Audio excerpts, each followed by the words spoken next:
Welcome to another exciting episode of the Million Dollar Peddlers. I'm Paper Guy. And I'm Mr. Magazine.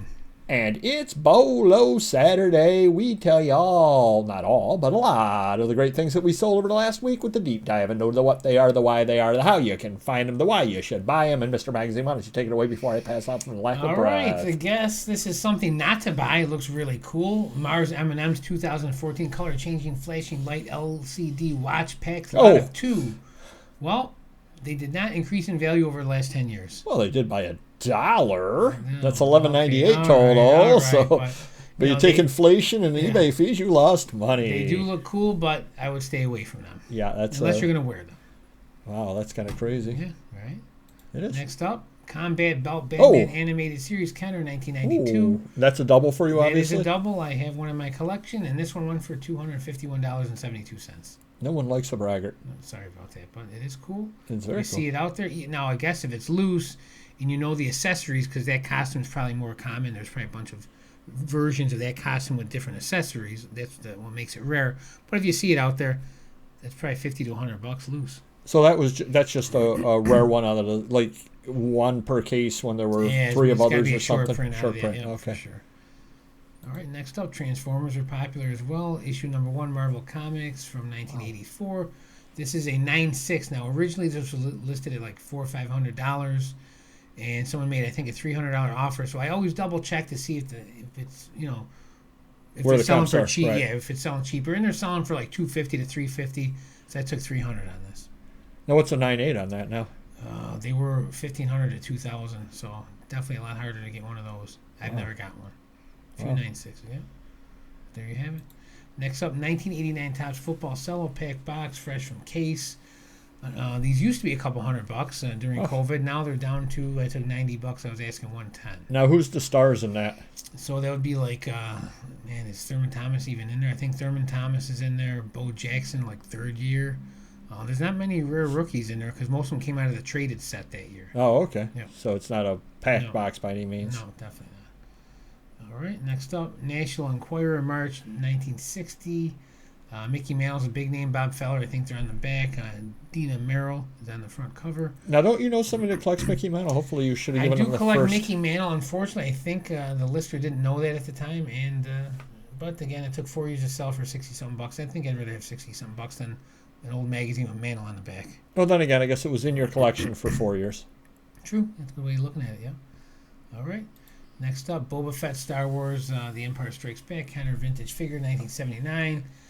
Taiwan, this is always popular. It's in good shape. It's got the original gun, and it's sold for $60. Now, what is the importance of Taiwan? They just had different locations. Some collectors may not have that one. Not that it's rare by any means. Are any worth more than any others that you're aware of? There probably are, but I wouldn't know. If it was probably some obscure third world country or something, but yeah. Right. And again, the face has some wear. You get them mint condition from different countries. You get them graded. They can go for a premium. Very good. I think you're up. All right. The first item I have here is Order of the Coif, Approved Ritual 1972 booklet, Law School Graduate Society. $20.24 is sold for, plus shipping. The reason I brought this up was simply the people on Whatnot want me to make money. Again. And I do appreciate everybody on Whatnot that came to my ephemera auction and said, Paper Guy, we feel for you. You need to sell that. So this was originally a $3 item over on Whatnot, and nobody wanted it. So I said, all right. And it sold within 1 week at auction. So thank you, everybody on Whatnot. It almost feels like you're cheating your customers. It's like you're double dipping. I'm giving them every opportunity. I mean, do I have to run everything two different Whatnot auctions? Give me your leftovers. I'll make some money on them. Up next, Rochester Made means quality. See what they did there? Yeah. 1910 sheet music, New York Industrial Exposition. I took a $50 offer on this. Actually sold to somebody in Buffalo who apparently is envious of the Rochester Made means quality. Oversized local sheet music, I tend to pick that up when I can see it because, again, with most things, you can't see because your eyesight. Is that what you most mean? Other things, yeah, okay. It's fairly common. Not that this is fairly common, but Rochester things are available up here. They're not necessarily available in Buffalo or around the rest of the country. Like Port St. Lucie, Florida. Probably not a lot of Rochester stuff there. No, that would be right. Up next, Cinderella dressed in yellow. Wristwatch set, Bradley 1967 case bands. I picked this up and I actually paid about $10 for it back in 2021. Thought it was a really good deal. Took a few years to sell. I did get the full $44 out of it.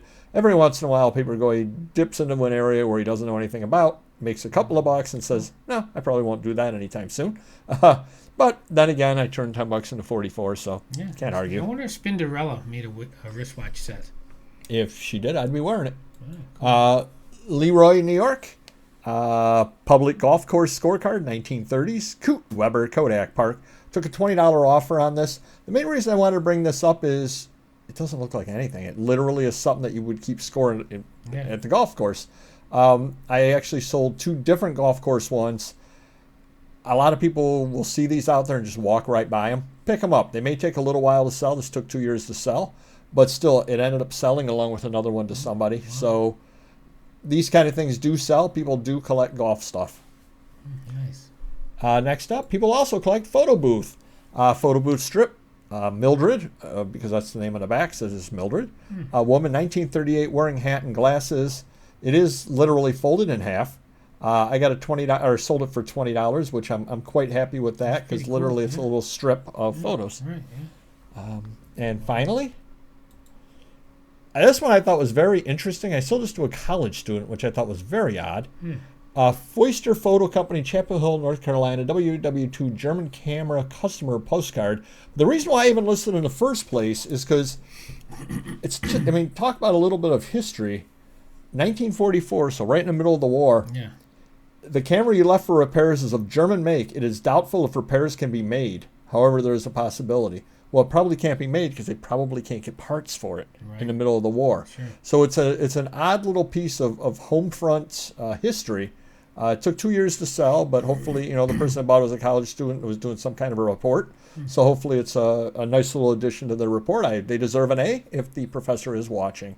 But I thought that was just kind of a neat little thing and just goes to show you never know what's going to be out there. Because again, to quote Mr. Magazine, doesn't look like much. But again, I got $20 out of it, so very, very happy with that. Yeah. And we'd be very, very happy if you hit the like button, and we will see you next video. All right. Thank you. Take care. Bye-bye.